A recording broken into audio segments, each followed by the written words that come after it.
Okay, so since like I got people that's on my channel, and I got a friend that always want me to do story time videos, I'm gonna make a video about when I went to. So I went to Hartgrove for 2 months when I was 13. I think I turned 14 there, but yeah, I think I turned 14 there. But I went there for 2 months. Hartgrove is like a behavior health center for like teenagers in Chicago. I think they treat adults too, but the unit I was in, it was like all teenagers.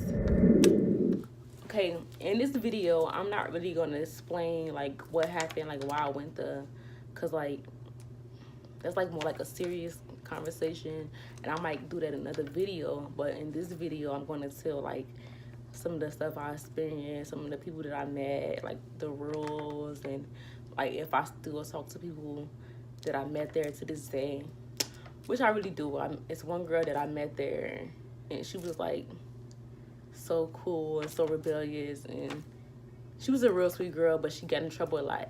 And I actually still talk to her to this day. Like, man, we still friends. Like, to this day. But I wrote a list of like stuff, so I want to not include nothing. So I got a whole list of stuff. That's why y'all see me look at this list. Mind you, this happened. All this happened to me when I was 13. So it's like I have really good memory. Like I still remember like stuff when I was like 2 or 3 years old, and people in my family they're like, "How the hell do you remember that?" So I still remember like what happened to me. Like I remember the very first day that I got there. Just know how you watch Beyond Scared Straight, and it's like you see all the stuff the kids go through where they scaring them and stuff like that. I don't really think their goal was to like really scare us, but like it was like they treated us like we was in jail. Like, you know, like we had to go get naked and we had to bend over and cough, all that shit. They had to really like search us before they let us into like the center or whatever. So that was crazy. And then we had like meetings where like we talk about like what's going on in our life, like why we here, and like how we help each other, like how we're supposed to do better and stuff like that. We did like have personal one-on-one talk with the doctors and stuff, and I used to just telling people anything. Like I was just like, let me just do my time here so I can just go home. Like I don't really like doctors. They only know so much in my opinion. So it's like I just told the people what I need to do and I would just go home. So, but the thing about that, like, I kept getting in trouble when I was in there. Like, even I was in the military, I kept getting in trouble. And I was in Hartgrove, I don't really feel like I was doing nothing, but like, they used to put me in a room, like, you know, they put you in a room with all the white walls and shit, with the straight jackets.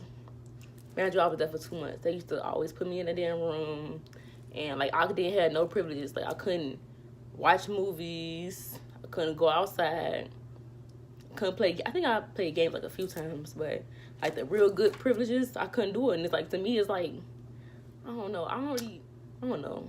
I guess, I mean, I had been something wrong with me, like with my behavior, but I don't be thinking I'd be doing nothing. Like, even though I was in the military, I feel like maybe I'm not used to people telling me what to do. But people do tell me what to do, but I'm still gonna do what I want to do. So it probably be like part of the reason. Like I don't remember what I was doing wrong, but like I couldn't do shit. Like they constantly had to watch me. I used to have to stand, like everybody watching movies and shit, while I had to sit in the hallway. I could listen to them watch the movie, but I couldn't face them watching the movie. I had to be like outside of the room, and I had to be in a chair facing this wall, going the complete opposite direction. So it's like, I don't know. I can't even really tell you what I was doing wrong. Like, so now I'm going to get into this list of things that I wrote down that I remember that happened. Like we used to play like brain games. Like we all sit in a circle, and then like we used to play one game. I think it was called like Buzz or something like that. Like where like they use like a number like multiples of 5, and everybody go like 1, 2, 3, 4 Buzz, 6, 7, 8, 9 Buzz, like that.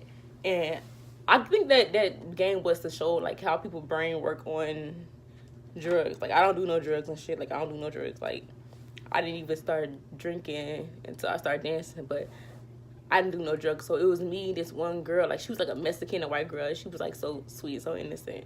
Like she was in there for something stupid, but Me and her used to always win because neither one of us did no drugs. Like, we all was teenagers, but a lot of them used to smoke and drink all that shit. But me and her used to always win. So that's why, like, I tell people all the time, like, people to think that, I'm not gonna say that because it's gonna cause uproar because a lot of people don't really believe. But me and the girl used to always win. The one we didn't smoke or did no drugs, we always used to win that game. One boy, he used to be so high, like, well, not in there, but he used to be so high, like, on the outside world. And he was just so funny because, like, he you know, sometimes people, they get high so much that they always just look high. He used to always just fucking look high. And then, like, it's like he was the leader of, like, the boys and shit. And then he used to always talk about, like, how he was going to escape. So we used to sit up and listen to this boy talking about how he's going to escape and shit. Oh, when the guards leave, we all going to have a plan. We all going to escape. That shit never happened. And then, like, we used to be in our rooms. Like, when our rooms is, like, 6 to 10 girls in the room. And, like, you can look out a window. Like, the boys was on a completely different side. But, like, you can look out the window and you can, like, see the boys. And, like, the one that was, like, the leader, he was always just, like, we look out the fucking window. Always in the fucking window. So I remember stuff like that. And then, like, it was this girl. Her name was Angel. I remember her. Her name was Angel. And, like, I don't know why I should have known. Like, she had, like, a real, like, a low boy. Her hair was cut real short. And, like, she always asked me to play games with her, like, board games with her. And I used to do it. Like, I was young. I was 13.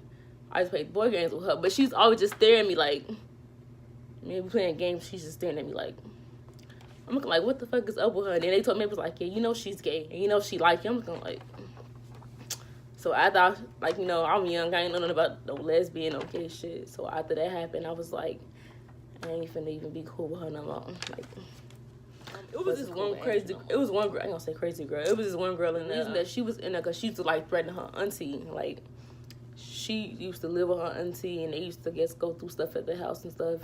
And she used to, like, spit in her auntie food and spit in her auntie drinks and shit. Like, she was so tough, but to me, it was just like you weren't tough. Like, when nobody scared of you. She used to do dumb shit. Like, and the people with the guards and shit, like, our counselors, they didn't really trust her. They was like, gotta watch this bitch. She nasty. She spitting people stuff. There was another girl in there. Like, she never combed her hair. Like, they gave us stuff to comb our hair. They gave us, like, stuff to wash her, brush her teeth, all that stuff. This one girl, she never fucking combed her hair. And she was, like, real big, like, Shrek type big. And she used to, like, okay, she used to be in a separate room from me. I can't remember how many girls. I think it was, like, less girls in her room, but she used to be in a separate room from me.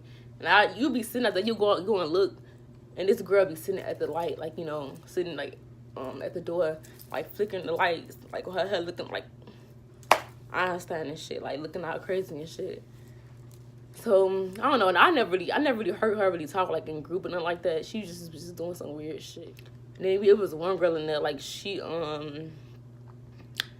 got her tonsils removed, so it's like, you know, people like that, they talk funny, so she used to always, like, scream, like, she got her tonsils removed, and she always used to scream. So, one day it's I can't remember the name of the place. I don't know if it's called, like, K2 or, like, K9, like, T9, some shit like that. But it's one place they always used to threaten us, like, you know, if y'all don't do what y'all supposed to do up in here, we gonna send y'all there. We just didn't, I mean, we used to be scared, but at the same time, we looked like, okay, we ain't never seen nobody go there, so, like, we ain't give a fuck. So the girl that used to always scream, like, you know, I think, like, she was, like, nasty, like, she didn't want to clean up and shit like that. And her bed was, like, I think it was, like, the next bed over, but it was, like, lit down to mine. So I used to always was, like, be scared. I'm like, this bitch, she crazy. And then, like, we always be scared to go to the other place. Like, if you get in trouble there, they gonna send you to that place. So, one day, like, she just was acting up. Like, I don't remember, like, what was her deal, but one day she was just really just acting up, and, like, the people came in, like, the people that, like, everybody was scared of these people. Like, they came in, they was real tall. I don't know, because we was, like, little, but them dudes look real, real big. They put her, like, on the stretcher. Like, they had her laying down. They put her on the stretcher, then they wheel her ass out of there.